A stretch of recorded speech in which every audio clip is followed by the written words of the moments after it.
Hi, Gino here. A couple days ago I had to go up to Point Reyes, California to look at a site for potential wild self-retreat. For me, who lives in San Francisco, Point Reyes is about an hour and a half north along the coast of California, and to get there I have to travel over the Golden Gate Bridge, go northbound on Highway 101, and then I cut over on a road called Sir Francis Drake. And to get from Sir Francis Drake to Highway 1 there's a small community called Fairfax. And between Fairfax and Highway 1 is this beautiful redwood forest, and there's a road that goes through the redwood forest, and it's a real windy road. And I noticed along that short stretch, there's probably no more than 10 miles at most, there were like 2 or 3 cars that were actually really riding their horns in order to push people, in order to get them to go faster, because they were unmoved by the fact that people might be just driving the speed limit. And it got me thinking about the concept of a horn.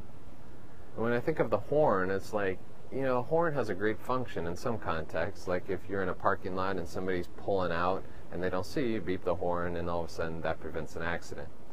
But what happens when a horn is actually used to push people? It's a much different concept. Got me thinking, at that point the horn becomes an extension of one's emotional state. And so the function is not so much to actually prevent an accident, but what it is actually to prevent oneself from looking at their own self.